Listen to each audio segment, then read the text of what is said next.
현대인의 문제 질병인 치매의 초기 증상과 진단 방법에 대해 알아보는 시간입니다. 건망증일까, 치매일까? 꼭 알아야 할 5가지 초기 신호를 살펴보겠습니다. 오늘은 우리 모두가 알아두면 좋은 중요한 주제, 치매 초기 증상과 진단 방법에 대해 이야기해 보겠습니다. 나이 들면서 건망증이 심해졌다고 느껴지거나 부모님의 행동이 조금 이상하다고 생각되신 적 있으시죠? 단순한 노화일까? 아니면 치매의 초기 신호일까? 궁금하셨다면 오늘 이 영상에서 명쾌하게 풀어드리겠습니다. 어머, 열쇠 어디 뒀지? 이건 누구나 겪는 건망증이죠. 하지만 치매 초기 증상은 좀 달라요. 예를 들어 열쇠를 어디 뒀는지 잊는 걸 넘어 열쇠가 뭐라는 물건인지조차 기억 못하는 거예요. 다음과 같은 증상들을 혹시 보신 적 있나요? 방금 나눈 대화를 기억하지 못해요. 같은 질문을 자꾸 반복해요. 오늘 무슨 요일이지? 를 하루에 몇 번씩 묻는다거나 중요한 약속이나 일정을 계속 잊어버려요. 심지어 가족이나 친구 이름을 헷갈리기도 해요. 최근에 일어난 일을 통째로 기억 못하는 경우도 많아요. 특히 새로운 정보를 배우는 게 힘들어져요. 새 전화번호나 주소를 아무리 알려줘도 기억하지 못한다. 이건 단순한 건망증이 아니라 치매 초기 신호일 수 있으니 주의하시기 바랍니다. 평소에 말 잘하던 분이 갑자기 단어를 못 찾고 그거 적어하면서 머뭇거린다면 이건 치매 초기의 언어 능력 저하 신호일 수 있어요. 구체적으로 어떤 모습인지 살펴보겠습니다. 익숙한 물건 이름이 생각 안 나요? 예를 들어 펜 대신 글 쓰는 거라고 둘러 말을 한다든지 문장을 끝까지 완성하지 못하고 중간에 멈춰요. 다른 사람 말 이해하는데 시간이 오래 걸려요. 읽기나 쓰기가 갑자기 어려워져요. 평소 즐기던 신문이나 책을 읽지 못하거나요. 대화하다가 엉뚱한 대답을 하기도 해요. 예를 들어 좋아하던 드라마를 보다가 이게 무슨 내용이지? 하며 이해 못하는 모습을 보인다면 이건 그냥 피곤한 게 아니라 치매 초기 신호일 가능성이 있습니다. 치매 초기에는 시간과 장소를 혼동하는 진압력 장애가 나타납니다. 예를 들어 오늘 무슨 요일인지 지금이 여름인지 겨울인지 헷갈리는 거죠. 다음과 같은 모습 혹시 눈에 띄셨나요? 익숙한 길에서 길을 잃어요. 동네 마트 가다가 헤매는 경우도 있어요.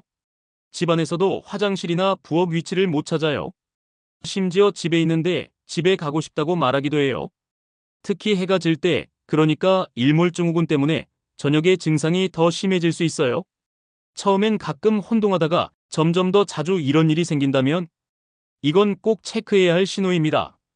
평소 쉽게 하던 일들이 갑자기 어려워진다면 예를 들어 돈 계산이 자꾸 틀린다거나 여름에 겨울 옷을 입는다든지 하는 증상은 체크가 필요합니다. 이건 치매 초기의 판단력 저하 신호일 수 있습니다. 구체적인 예는 다음과 같습니다. 돈 관리에서 실수가 잦아요. 거스름 돈 잘못 주고받거나 터무니없는 지출을 해요. 음식이 상했는지 판단 못해요. 위험한 상황을 못 알아차려요. 예를 들어 가스레인지 켜놓고 외출하는 경우도요. 사기나 허위 광고에 쉽게 속아요. 사회적 상황에서도 부적절한 행동을 보일 수 있어요. 예전엔 절대 안 하던 실수를 자꾸 한다면 이건 그냥 나이 탓이라고 넘길 게 아니에요.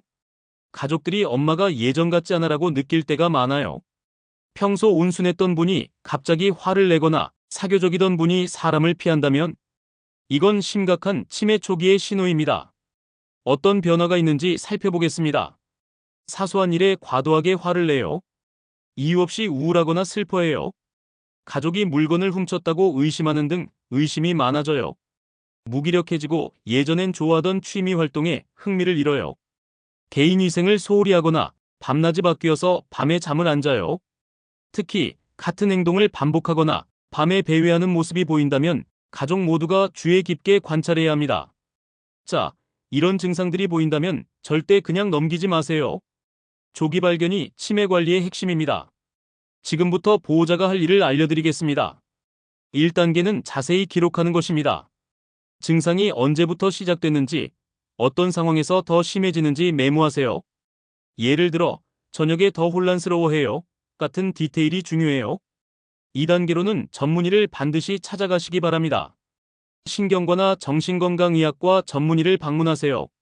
조기 진단이 치료 효과를 높입니다. 3단계는 종합적인 검사를 받으시기 바랍니다. 인지기능 검사 즉 MMS나 CDR 같은 테스트로 인지 능력을 체크합니다. 뇌 영상 검사로 MRI나 CT로 뇌 상태를 확인합니다.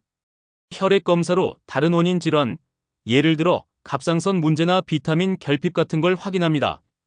마지막 4단계는 정확한 치료 계획 세우기입니다.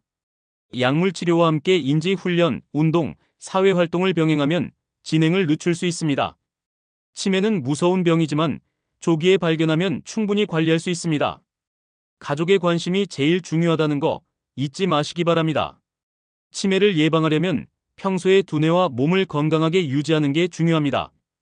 몇 가지 팁을 알려드리겠습니다. 두뇌 활동 늘리기로 독서, 퍼즐, 새로운 언어 배우기. 뇌를 계속 자극해야 해요. 규칙적인 운동으로 특히 걷기 같은 유산소 운동이 뇌 건강에 최고예요. 사회 활동을 하면서 친구, 가족과 자주 어울리시기 바랍니다. 외로움은 치매 위험을 높일 수 있어요. 생활 습관을 개선하시기 바랍니다. 금연, 금주, 충분한 수면, 그리고 오메가3나 항산화제가 풍부한 음식을 챙겨 먹어요. 작은 습관 하나하나가 큰 차이를 만듭니다. 오늘부터 꼭 시작해보세요. 치매는 더 이상 나이 들면 당연히 생기는 병이 아닙니다. 위에서 말한 5가지 신호 중 2개 이상이 계속 보인다면 주저하지 말고 병원을 찾아가세요. 가족의 관심과 사랑, 그리고 전문의의 도움으로 치매와 함께하는 삶도 충분히 행복할 수 있답니다. 오늘 영상 어땠나요? 부모님이나 본인에게 이런 신호가 보인다면 지금 바로 기록을 시작하세요. 영상이 도움이 되셨다면 구독, 좋아요, 알림 설정 잊지 말아주세요. 다음 영상에서 또 만나요. 감사합니다.